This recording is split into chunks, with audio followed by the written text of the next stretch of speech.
You do not attract disrespect because there is something in you that deserves it. Disrespectful people test many doors.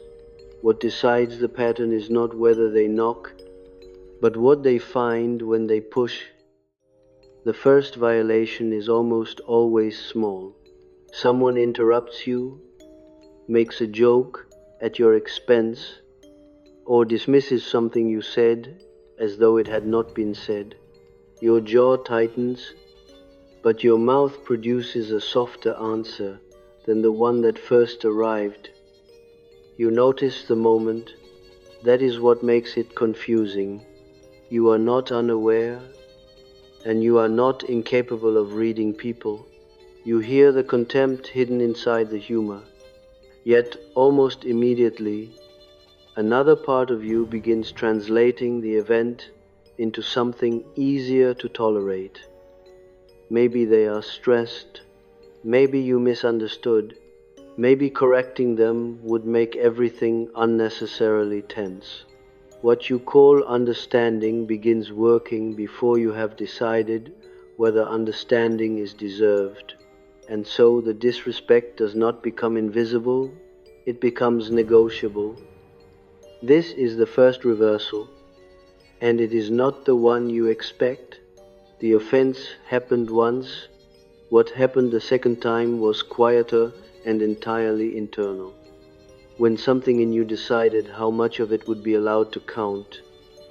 Over time, this creates a strange social education. People learn what requires repair and what does not. They learn which comments cost closeness, which demands meet resistance, and which forms of carelessness are absorbed without consequence. Not everyone uses that knowledge cruelly. Some simply become accustomed to the amount of discomfort you are willing to carry for both of you. You may have called this patience. You may even have been proud of not reacting to every slight. There is maturity in refusing unnecessary conflict. But patience becomes something else when it is always your dignity that pays for the peace. Then calmness is no longer only restraint. It can become a way of keeping belonging intact by making yourself easier to injure through a Jungian lens. This is where the persona becomes important. The persona is not a fake self. It is the social form that helps you function and remain connected. But if your acceptable self is always reasonable, forgiving, composed, and easy to deal with, then anger begins to feel less like information and more like a threat to who you are allowed to be. So, you become skilled at explaining other people to yourself. You can see their insecurity, their difficult history, their fear, their limitations. You may understand exactly why they became dismissive. Yet understanding why someone behaves a certain way does not change the fact that you are standing in the path of the behavior. Explanation can become a substitute for recognizing impact. That is why disrespect can repeat even in relationships that contain real affection. The other person may care about you and still learn that your hurt rarely changes access to you. They can apologize vaguely, minimize what happened, or wait for your empathy to reopen the door. The relationship does not need anyone to be entirely bad for the arrangement to become unequal. The deeper issue is not that you are too kind. Kindness is not the problem. The problem begins when kindness becomes compulsory, when the kind response arrives before your honest response has even been heard. Your shoulders lift, your breath shortens, and you start choosing words that will protect the other person from the full weight of what their behavior did. You may tell yourself that you are choosing your battles. Sometimes you are, but notice which battles are never chosen. The ones where you might be called difficult, the ones where someone could withdraw affection, the ones where you might discover that the relationship depended on your tolerance more than you wanted to know. This is where an old emotional complex can organize the present before conscious thought arrives. The situation in front of you may be new, yet the inner logic feels familiar. Preserve connection first. Question yourself second. Make your reaction smaller. Find a generous interpretation. Return to normal before anyone has to confront what normal has been costing you. The pattern remains because it pays you. That payment may be temporary peace. It may be approval, closeness, usefulness, or the relief of not becoming the problem in someone else's story. You lose something, but you also avoid something. That is why the habit cannot be understood only as weakness. It has been performing a psychological function. Perhaps you became the person who could handle things. At work, you took the extra task because refusing felt heavier than resentment. In family life, you absorbed the cutting remark and kept the gathering comfortable. In love, you explained the same absence in increasingly sophisticated language. Competence and tolerance slowly became difficult to separate. Then something subtle happens. People who need mutuality may feel uneasy when they notice they have crossed a line. They repair, they become curious, they care about the effect they had. But people who benefit from one-sided flexibility experience your tolerance differently. They do not necessarily see generosity. They see room. A door that opens without resistance teaches nothing about whether it can close. They were not breaking in, they were simply finding it open. Again, this does not mean you caused their disrespect. Their behavior belongs to them. The more precise recognition is that you may have stayed available after information had already arrived. You did not create the contempt, dismissal, or carelessness. You may, however, have protected the relationship from having to respond to what those behaviors revealed. That distinction matters because self-blame and self-protection can look strangely similar from the inside. Self-blame says, "Something about me makes people treat me this way." A deeper view asks, "What have I been trained to preserve after someone shows me how they are willing to treat me?" One attacks your worth, the other examines the bargain. The bargain often sounds morally beautiful. Be understanding, give people another chance. Do not judge too quickly. Remember that everyone is struggling. Each sentence can be true, yet truth can still be used defensively. A generous principle becomes costly when it is repeatedly recruited to overrule direct evidence. You may know this moment well. Someone speaks to you with a tone they would never use with a person whose approval they fear losing. A sentence rises in your throat, clear and proportionate. Then you swallow it. Your chest becomes still. Within seconds, you are considering whether your response would be unfair to them. The hidden conflict is no longer respect versus disrespect. It is truth versus attachment. If you fully admit what happened, you may have to let the event mean something. You may have to see the relationship differently. You may lose the comforting belief that one perfect explanation could finally teach someone how to value what they repeatedly disregard. This is why certain people can seem to become more disrespectful over time. The first violation was information. The second was also information. Eventually, repetition becomes structure. Each time reality is softened to preserve attachment, The relationship learns that your recognition can be negotiated even when your pain cannot. There is another layer, and it is less flattering but more liberating. Sometimes being the understanding one gives you a position of moral safety. You get to be the person who does not descend into pettiness. You remain reasonable while the other person appears careless.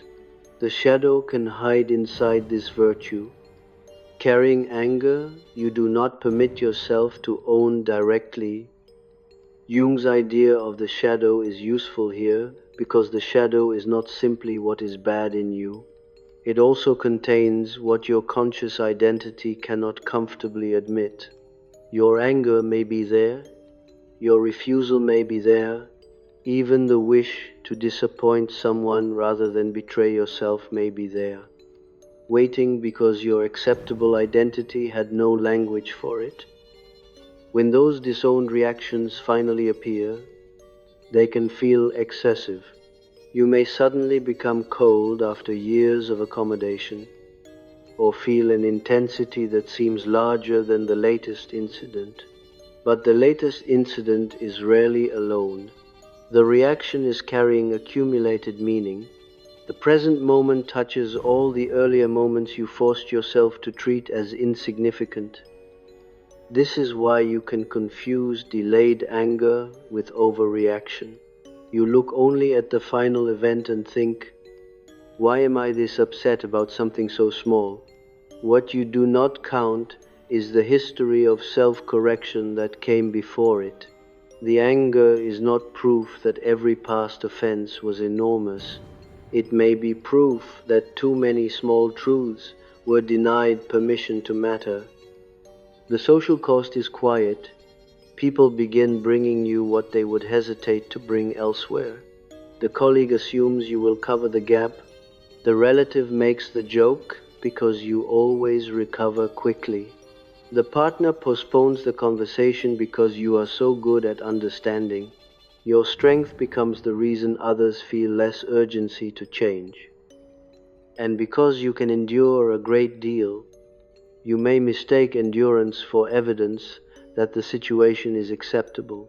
You tell yourself that if it were truly serious, you would leave, confront, or stop caring.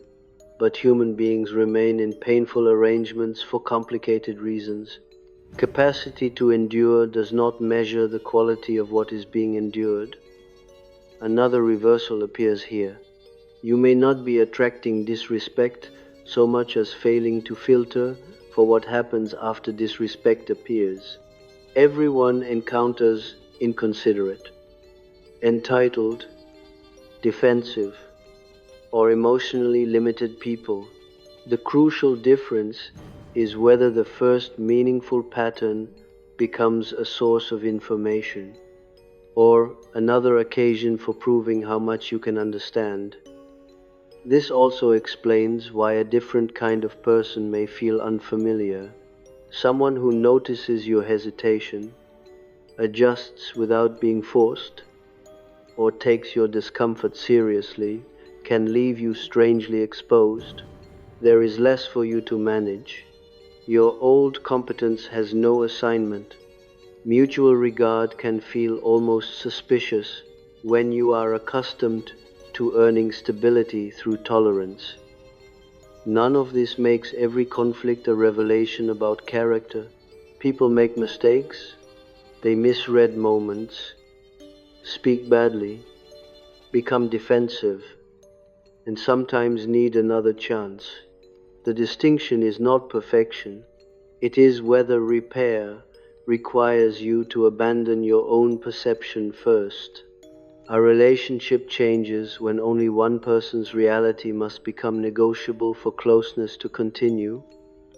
What you have called attracting disrespect may therefore contain a more difficult recognition.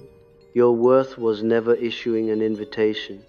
The invitation, when there was one, was your practiced willingness to remain understandable while your own experience went untranslated. You learned to make room for motives, context, history, and excuses, while impact waited outside. The deeper structure is not a secret defect that disrespectful people can somehow sense. It is an old agreement that says connection is safer when you ask less of it. That agreement may have protected belonging, peace, or identity for a long time. Now you can begin to see why certain people stayed comfortable inside a relationship that kept asking you to become smaller. And once that structure becomes visible, the question changes. It is no longer, why do people keep choosing me to disrespect? It becomes, why has preserving connection so often required me to doubt the meaning of what I clearly experienced?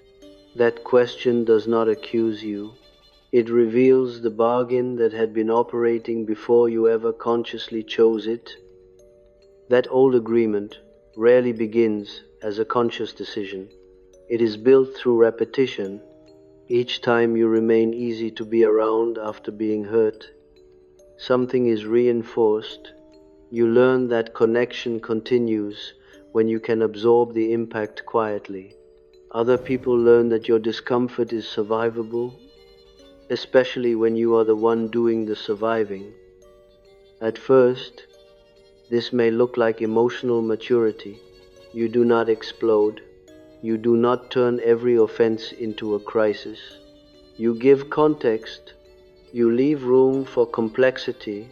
These are real strengths.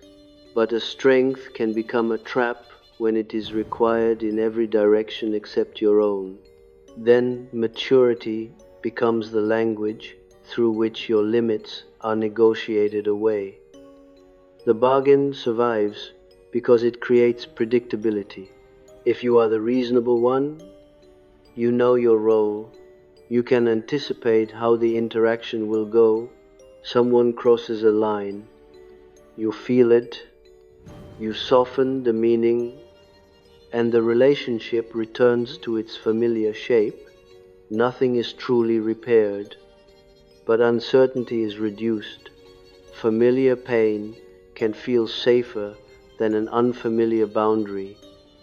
This is one reason the pattern can become almost invisible at work. You are praised for being dependable. You solve what others neglect. You stay composed when someone speaks carelessly. You take the extra task rather than risk appearing difficult. Over time, your competence becomes a kind of permission slip for other people to bring you more than they would bring someone less accommodating.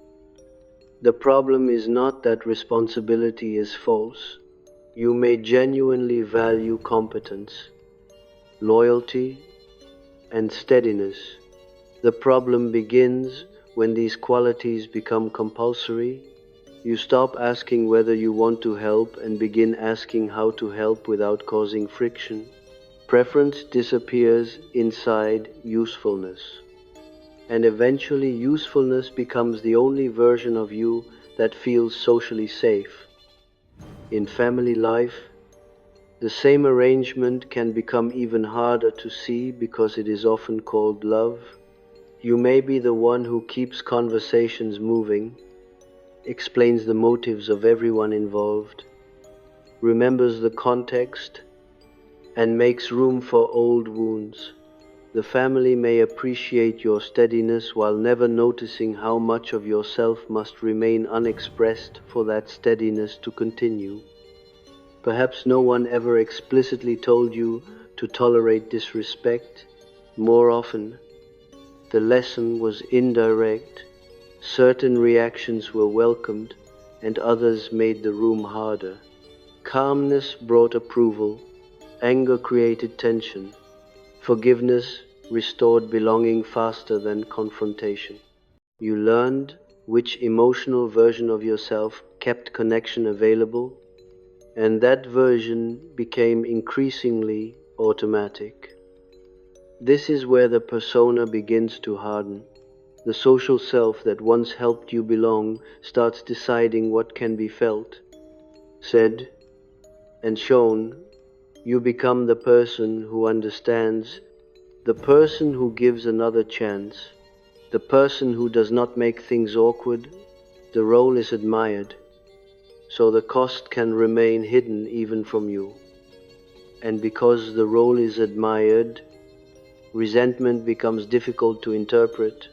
You may think resentment means you are becoming unfair, bitter, or ungrateful, yet resentment often appears where conscious agreement has been missing for too long.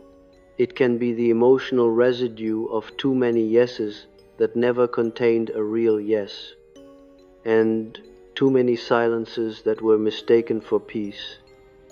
That does not make resentment automatically wise. It can distort, it can exaggerate, it can collect unrelated disappointments into one heavy judgment, but dismissing it entirely is another form of self-abandonment.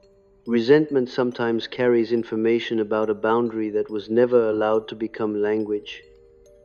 The hidden bargain becomes clearer when you notice what happens after someone disappoints you. Your first impulse may not be to ask what their behavior means. It may be to protect your image of them. You search for the explanation that preserves the bond. In that moment, attachment is not merely emotional, it becomes interpretive. It tells you which facts are allowed to matter. This is why some relationships can remain close while becoming less real. Affection continues, familiarity continues, shared history continues, but your perception is constantly edited before it enters the relationship. You bring the softened version of your experience, because the unedited version might require a response that neither person knows how to make. The cost is not only that someone else gets away with more, the deeper cost is that you slowly lose confidence in your own threshold. You no longer know whether a comment was truly disrespectful or whether you are being sensitive. You do not know whether your anger is proportionate because it has been delayed so many times. Your internal measure becomes unreliable through repeated override. Then you begin borrowing the reactions of other people to decide what is acceptable. If they laugh, perhaps it was only a joke. If they call you dramatic, perhaps you are. If they say they did not mean it that way, you may treat their intention as more authoritative than your experience. Meaning moves outward, away from you, toward whoever is most comfortable denying the impact. This is a difficult confusion, not because intention is irrelevant, but because intention and impact answer different questions. Intention asks what someone meant to do. Impact asks what actually entered the relationship. A person can mean no harm and still create harm. Respect becomes possible only when both realities can remain present without one erasing the other. When your old bargain is active, however, you often collapse the distinction. If they did not intend disrespect, then you conclude you should not feel disrespected. Your throat tightens, your mind starts building their defense, and the moment closes before your own side of the experience has been fully formed. This is how the structure protects attachment. It does not need to convince you that nothing happened. It only needs to convince you that what happened should not count enough to change anything. That is a much subtler form of self-doubt. You are permitted to feel hurt, as long as the feeling has no consequence. The same structure can appear in romantic relationships. You may be drawn not only to people who are dismissive, but to relationships where earning mutuality feels familiar. You explain, wait, adapt, and give context. If the other person is inconsistent, The inconsistency gives your old role something to do. You become active where reciprocity should have made you still. This is another reversal. Sometimes what feels like chemistry is not closeness. It is activation around uncertainty. You become more invested because there is more to interpret, more to repair, more to prove. The relationship feels psychologically important because it keeps assigning you work that resembles the work through which belonging once became possible. A person who respects you consistently may therefore feel less intense at first. There is less confusion to solve, less ambiguity to translate, less emotional weather to track. Your role as interpreter weakens. What remains is the simpler question of whether you actually like being with them when nothing has to be earned. That question can be surprisingly difficult. If your identity has been organized around earning stable connection, then mutuality may feel strangely empty. There is no exam, no hidden test, no need to demonstrate patience. You are left with preference, and preference is more exposing than performance because it cannot hide behind usefulness. The structure also affects friendship. You may become the friend who can take a joke, absorb a cancellation, listen through hours of another person's crisis, and forgive without much ceremony. People may genuinely love you, yet love does not automatically prevent asymmetry. Sometimes affection grows around the exact imbalance no one has learned to question. The painful recognition is that some people may know your tolerance better than they know your limits. They know you as patient, steady, available, understanding. They may not know what happens inside you after the call ends. When your shoulders finally drop and irritation arrives too late to become part of the conversation, they learned the shape of the doorway. They never once met the frame. That delay matters. When anger is postponed until you are alone, other people never meet the part of you that carries the boundary. They meet only the socially edited version. Then you may resent them for not respecting a limit they were rarely required to encounter. This does not excuse their carelessness. It reveals how invisible the structure has become. Here the shadow deepens. The buried part is not simply anger, it may also be judgment. You may have trained yourself to avoid judging others because judgment felt harsh, closed, or unkind. Yet discernment requires some form of judgment. Without it, every behavior remains understandable, and what is endlessly understandable becomes difficult to refuse. The shadow may also contain selfishness in its healthier form, not cruelty, not indifference. The capacity to let your preference matter even when someone else dislikes it.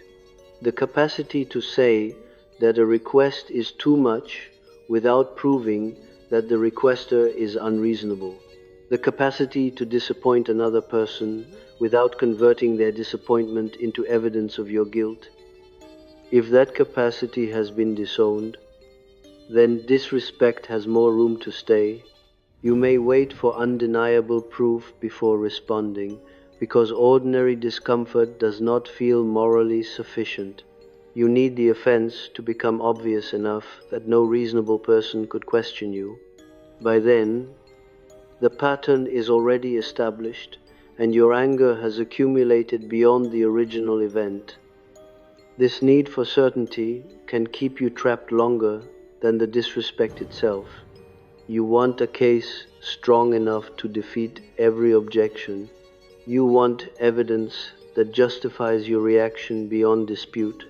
But human relationships rarely provide that kind of certainty. There is often no final verdict. only repeated information, and the growing cost of refusing to trust what it means. A more complex recognition begins here. Respect is not something you secure by becoming impossible to mistreat. No one can control the behavior of another person so completely. What changes is whether disrespect receives unlimited interpretive protection, whether every offense is explained back into acceptability, whether attachment remains more sacred than your own perception. There is also a social reason the pattern survives. People often respond better to the version of you that does not inconvenience them. The more quietly you absorb, the more reasonable you appear. That approval can become seductive. It gives you evidence that you are good, mature, and safe to love, even while part of you is disappearing from the relationship. This is where individuation becomes relevant in a quieter way. It is not about becoming harder or more confrontational. It is about becoming less divided between the person who notices and the person who is permitted to speak. A life becomes psychologically costly when perception and expression are forced to live as strangers inside the same person. The difficulty is that greater inner agreement can disturb outer agreement. Once what you feel and what you allow yourself to acknowledge move closer together, some relationships become less smooth, not necessarily because anyone is malicious, but because the old smoothness depended on delay, translation, and self-correction happening almost entirely inside you. The old bargain was intelligent because it protected connection. It allowed you to remain loyal, calm, useful, and understandable. It may have saved relationships that mattered. It may still help you avoid unnecessary conflict. But once it becomes compulsory, it asks too much. It asks you to preserve the bond by repeatedly making your own experience less authoritative. And that is why the pattern can feel so persistent. It is not held together by weakness. It is held together by rewards, identity, predictability, and the fear of what clearer perception might require. The disrespect is only the visible event. Beneath it sits a deeper structure that keeps asking whether truth can be allowed to matter without making connection disappear. And once that question becomes conscious, the old arrangement starts to feel different from the inside. You may still smile, still answer politely, still give someone the benefit of the doubt, but something no longer settles afterward. The explanation may calm the situation, yet it no longer fully convinces you. This can be unsettling because the first sign of change is not always confidence. Sometimes it is irritation. Sometimes you feel tired after conversations that once seemed ordinary. Your neck stiffens at a familiar tone. You hear yourself agreeing, and a second voice appears inside almost immediately, asking why agreement was required again. For a long time, you may have believed the problem was simply that people took too much. Now another possibility becomes harder to avoid. There were moments when you knew they were taking too much and continued offering anyway, not because you wanted the imbalance, but because refusing it threatened something you valued even more. That something may have been closeness. It may have been the identity of being generous. It may have been the security of knowing you were needed. The difficult part is admitting that an unequal arrangement can hurt you and still give you something psychologically valuable. Pain does not cancel reward. Often the reward explains why the pain was tolerated. This is where the shadow complicates the story. You were not merely the person being overlooked. A part of you may also have preferred the position in which you were indispensable. If others depended on your patience, understanding, or reliability, then your place in their lives seemed secure. Being needed could feel safer than wondering whether you were simply wanted. That does not make your care false. It makes it human. You may have loved sincerely and still taken reassurance from being the one who could handle more. You may have helped freely and still felt less anxious when someone relied on you. One act can carry tenderness and self-protection at the same time. The discomfort begins when you notice how often usefulness protected you from a more vulnerable question. If you stopped fixing, absorbing, forgiving, and making things easier, would the relationship still have enough substance to hold you? Would they remain interested when you were not performing the function that had made your presence so convenient? That question can hurt more than the disrespect itself. A rude comment can be named, a broken promise can be remembered, but uncertainty about whether someone values your personhood or merely your availability has no clean edge. It can leave you searching through years of interactions, trying to separate affection from dependence. Then guilt arrives. You consider responding differently, and your stomach tightens before anything has happened. You imagine their disappointment. You anticipate the accusation that you have changed. The old role begins defending itself by making your refusal feel like cruelty. Even when the request you are resisting was never truly fair. This guilt is one reason people sometimes return to the old arrangement even after they understand it. Recognition does not erase conditioning. You can know exactly what is happening and still hear yourself soften the answer. You can recognize the disrespect and still feel more disturbed by their displeasure than by your own resentment. The mind then creates a familiar defense. Perhaps this is not the right moment. Perhaps they are under pressure. Perhaps you should explain your feelings more carefully first. The logic sounds thoughtful, but sometimes thoughtfulness becomes a waiting room where your refusal is asked to remain until everyone else feels comfortable. What makes this particularly difficult is that some people will respond poorly when the arrangement changes, not because they consciously planned to disrespect you, but because they had adapted to your flexibility. When something has always been available without negotiation, even a modest limit can feel like a sudden loss. You may then use their reaction as proof that the limit was wrong. Their irritation makes your chest tighten. Their withdrawal makes you reconsider. Their confusion awakens the old urge to restore harmony. You begin explaining more than the situation requires, hoping that enough explanation will allow you to protect yourself without anyone feeling denied. But explanation can become another form of permission seeking.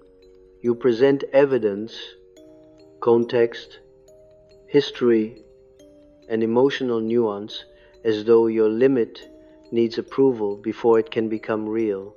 The conversation quietly shifts. Instead of discussing what happened, you begin defending your right to be affected by it. This is where the old pattern becomes exhausting. You are not only carrying the original offense, you are carrying the trial that follows. You must establish that your perception is reasonable, your tone is acceptable, your memory is accurate, and your response is proportionate. Respect becomes something you try to earn after it has already been withheld. The reversal is painful. You thought being exceptionally reasonable would make unreasonable treatment less likely. Sometimes it merely made unreasonable treatment easier to accommodate. The very quality that protected your relationships also protected certain relationships from facing the consequences of how they treated you. This does not mean reasonableness should disappear. The answer is not to become impulsive, suspicious, or harsh. The deeper difficulty is learning that fairness toward another person cannot require constant unfairness toward your own perception. Their context can matter without becoming the final authority over what happened. Yet this distinction can feel strangely severe at first. If you have spent years translating every offense into a kinder explanation, simply allowing the event to remain what it was may feel almost judgmental. You may notice yourself wanting to add a qualification every time you name something painful. They dismissed me, but they were tired. They embarrassed me, but they were probably insecure. They ignored my request, but they have a lot going on. The second half of the sentence may be true. The question is why the first half is never allowed to stand long enough to have psychological weight. Here the shadow may carry something even more uncomfortable than anger. It may carry the wish to stop understanding, not permanently, not cruelly, just long enough to let reality arrive without immediately being softened. A part of you may be exhausted from turning every wound into a lesson in someone else's complexity. When that part appears, you may fear you are becoming cold, yet coldness is not always what is happening. Sometimes emotional distance appears because warmth has been overused as a repair tool. Your mind cannot keep generating tenderness at the same speed that disappointment is accumulating. The body often reveals this before your conscious identity accepts it. You see a name appear and feel heaviness instead of anticipation. You hear a familiar request and your shoulders tense. Nothing dramatic has happened in that exact moment. Yet the reaction contains memory. It is the accumulated cost of being expected to understand more than you are understood. This is also where delayed resentment can become unfair if it remains unexamined. Someone may have benefited from your silence without ever knowing the full price of it. You may secretly expect them to recognize a boundary you consistently disguised. Then their failure to recognize it feels like evidence that they do not care. Sometimes they truly have been careless. Sometimes they have ignored clear signals, but sometimes your own fear of conflict kept the terms invisible. Integration requires room for this uncomfortable truth. You can have been hurt while also recognizing where silence helped preserve the structure that hurt you. That recognition is not blame. Blame says you deserve the outcome. You did not. Responsibility asks a different question. Where did your own participation become automatic? And what did it protect? Without that question, you remain dependent on other people changing before your experience can change. The answer may reveal why certain forms of disrespect became oddly familiar. Familiarity is not preference. You did not consciously want dismissal, but you may have known exactly how to function around it. You knew how to become more patient, more articulate, more useful, more understanding. Disrespect activated skills that made you feel competent. Respect can demand a different skill. It asks you to remain present when nothing needs fixing. It asks you to receive consideration without earning it through endurance. It may even force you to discover preferences that had been hidden beneath the constant work of adapting. This is why some people leave disrespectful relationships and later recreate similar emotional conditions elsewhere. The visible person has changed, but the hidden bargain remains. The unconscious does not repeat because it enjoys pain. It repeats what feels psychologically organized until the organization itself becomes visible. From a Jungian perspective, this is one reason repetition can be so revealing. The psyche keeps arranging encounters around material that consciousness has not yet fully faced. Not to punish you, but because what remains unconscious tends to govern choices through familiarity. Attraction, tolerance, and interpretation. You may therefore begin noticing that the important moment occurs much earlier than you thought, not when resentment becomes unbearable, not when someone finally crosses an undeniable line. The critical moment is often much smaller. It is when your first honest reaction appears and you decide whether it deserves to remain conscious. That reaction does not have to become confrontation. It does not have to produce a dramatic decision. Sometimes the movement is simply that you stop correcting yourself immediately. You allow yourself to register that something felt dismissive, demanding, or careless before rushing to make the other person innocent. This can create a strange internal silence. The old explanation is gone, but no replacement has fully formed. You may not know what to say. You may not know whether the relationship should change. You only know that the familiar sentence, "It is probably nothing," no longer returns with the same authority. And this uncertainty can be harder to tolerate than resentment. Resentment gives you a clear emotional position. Understanding gives you another. But seeing the pattern without rushing toward either forgiveness or condemnation leaves you somewhere less familiar. You are simply in contact with what happened. That contact changes the meaning of disrespect. It stops being evidence that there is something defective in you that invites mistreatment. It also stops being a story in which every other person holds all the power. You begin to see the point where their behavior ends and your old bargain begins.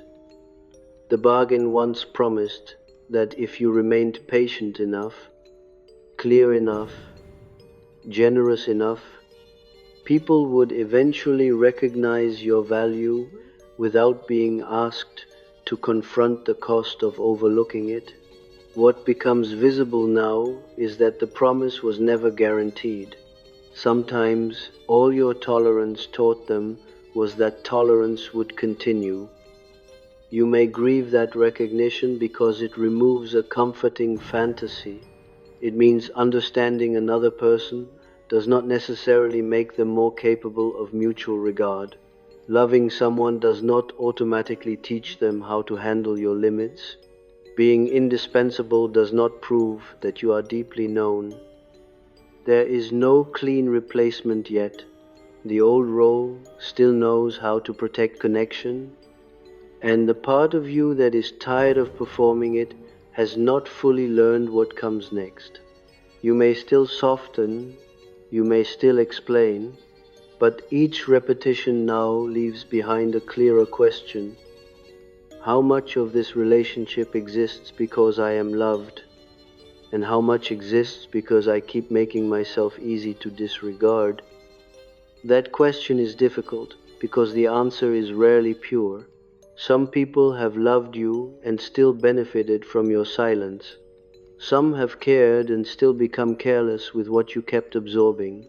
The painful part is not discovering that every relationship was false. It is discovering that affection and convenience can exist in the same bond, sometimes for years without either person naming the difference. Once you see this, Social life becomes more revealing. A familiar person makes the usual joke, asks for the usual favor, or uses the usual tone. Nothing dramatic happens. Yet your breath changes before you answer, because the old response is no longer automatic. You can feel the distance between what they expect and what you are actually willing to give. That distance may be experienced by others as a personality change.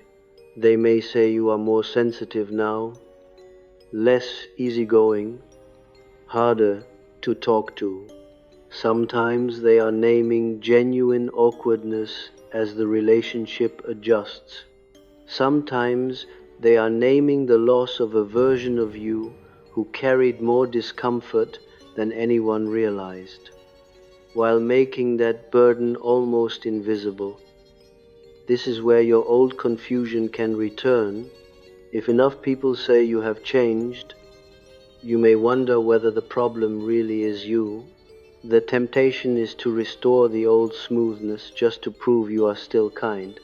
But smoothness was never neutral when it depended on your quick return to self-doubt. The social cost of becoming less available to disrespect is not immediate peace. It may be friction. Someone who was accustomed to your flexibility may feel accused even when you make no accusation. A small refusal can expose how much of the previous harmony rested on your willingness to bend first, and how rarely anyone had to notice that bending. They may genuinely miss the old version of you. This is important to admit without turning them into villains. The old version may have been warm, generous, forgiving, and deeply loved. What they may not understand is that those qualities had become entangled with a pattern that asked you to disappear whenever respect and belonging came into conflict. So, the grief is not only theirs. You may miss that version too. It was easier to know who to be when every tension gave you the same assignment. Understand more, ask for less, restore the bond. A person can suffer inside a role and still mourn the certainty the role provided, especially when that certainty once protected belonging. The new difficulty is that you no longer have a perfect script. You may recognize disrespect without knowing what response fits. You may need time before answering. Your jaw may still tighten, and your first impulse may still be to apologize for making the moment uncomfortable.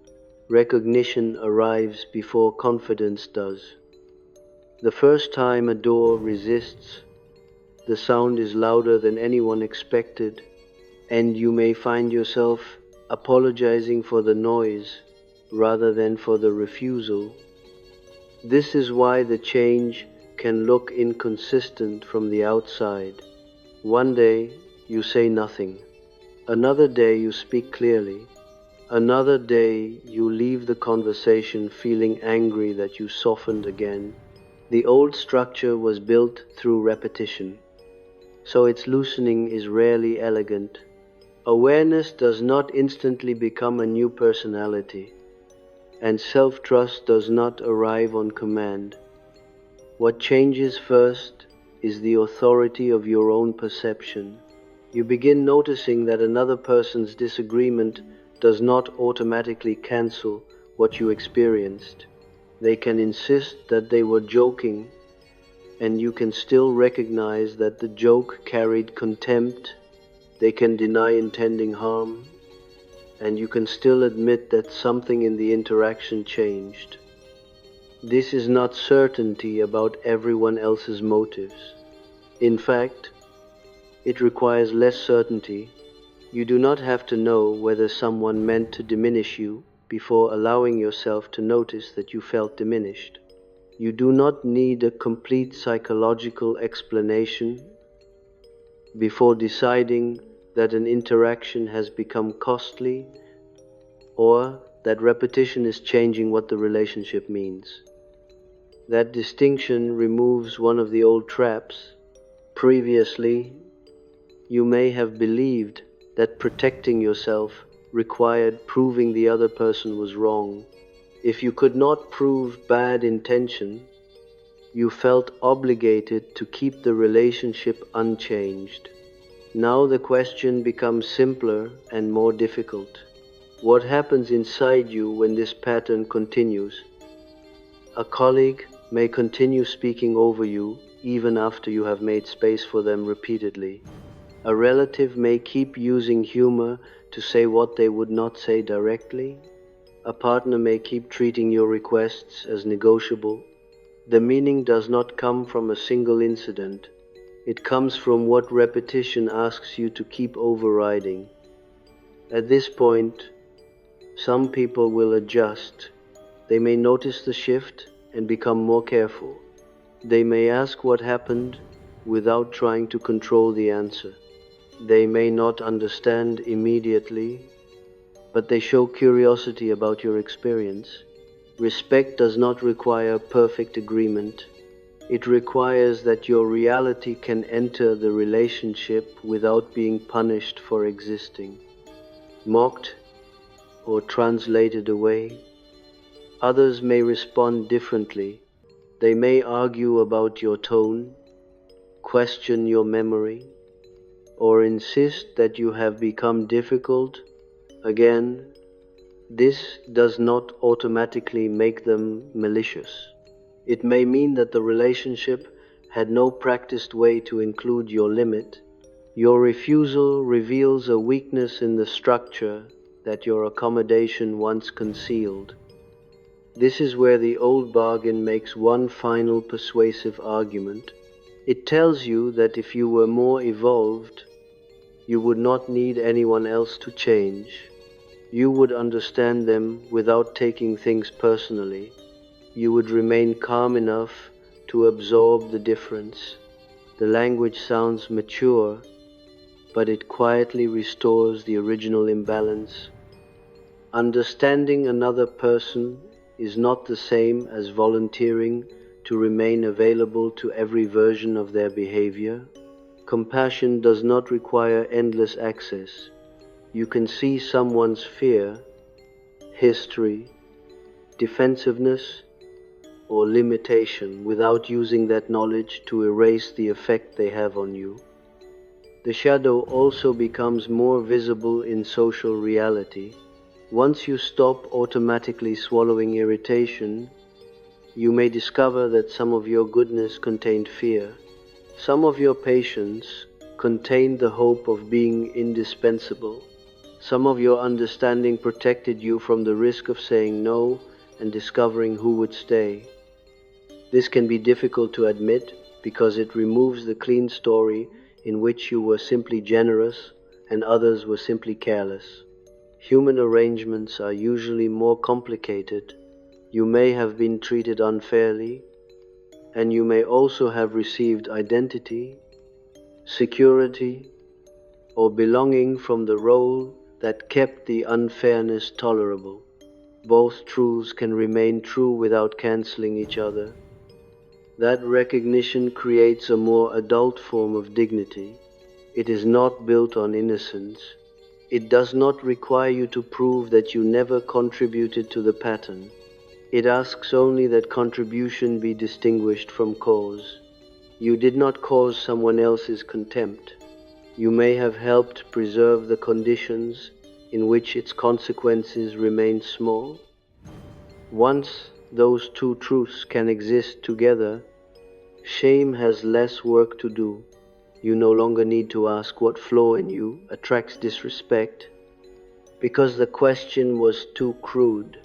The more accurate question concerns tolerance, interpretation, and access. What happens after disrespect appears? And what does the relationship learn from your response, your silence, and your return to normal? This changes what you notice in ordinary life. You begin paying attention not only to how people behave when everything is easy, but to what happens when you become inconvenient, when you disagree, when you need time, when you do not laugh, when your answer is no. Respect becomes visible most clearly when another person encounters a limit they did not choose. Some people will surprise you. The person you feared disappointing may simply adjust. The conversation you expected to become a crisis may remain ordinary. You may feel your shoulders release afterward because no punishment arrived. The old complex expected belonging to become unstable, and reality did not always confirm it. That ordinary surprise can matter more than a dramatic victory. Other encounters may confirm what you were afraid to see. Someone becomes colder when you stop over-explaining. A friend loses interest when you are no longer endlessly available. A family member calls you selfish because the old convenience has disappeared. The loss hurts even when the pattern becomes clearer. Clarity does not remove grief. In some cases, it creates grief because you can no longer preserve the relationship by pretending the terms were different. You may still love someone while recognizing that the bond depended on your silence more than you knew. You may miss them without wanting to become small enough to restore the old version, and without needing to hate them in order to stay honest. This is the point where the title itself begins to change meaning. You are not a magnet sending out some mysterious signal that invites contempt. There is no hidden defect that respectful people can detect and exploit. What repeated was an arrangement in which attachment often received more protection than your own perception. The arrangement affected who remained close, because people respond to what relationships permit. Those capable of mutuality may have had room to know you more fully. Those who preferred asymmetry may have found unusual comfort in your ability to reinterpret almost anything. The pattern filtered people not by magic, but by what could continue without repair. And the most important recognition is not about becoming harder. If hardness becomes another compulsory identity, the old division simply changes costume. You do not need to become suspicious of every mistake or treat every uncomfortable moment as proof of contempt. The movement is toward allowing information to remain information before attachment rewrites it, and before fear edits your response. That may mean you still forgive, you may still give another chance, you may decide that an offense was small, accidental, or not worth carrying forward, but the decision becomes different when it is made after your experience has been allowed to exist, rather than before it has had permission to form. In Jungian terms, this is a quieter movement toward less division. The socially acceptable self no longer has to exile anger, judgment, refusal, or preference simply to remain good. The shadow does not need to seize control because its information is no longer automatically rejected. More of the person can be present at the same time. The result is not a life without disrespect. No psychological insight can control everyone you meet. The deeper shift is that disrespect no longer has to become a referendum on your worth, and connection no longer has to be preserved by making your perception unreliable. The event can belong to the person who enacted it, while your response belongs to you, without either side carrying the whole moral story. You may still hesitate. You may still feel guilty when someone is disappointed. You may still catch yourself explaining what you already know.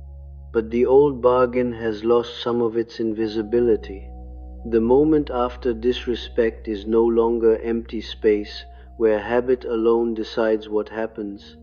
Something in you has begun to remain present long enough to witness the choice, and that is the distinction that was missing all along. You were never attracting disrespect because you were less worthy of respect. You were often protecting attachment after disrespect had already revealed something important. Once those two events are separated, the old accusation against yourself becomes much harder to believe. The doors are still tested. Everyone's are. What has changed is that one of them now answers. The disrespect was theirs, and the bargain had become visible.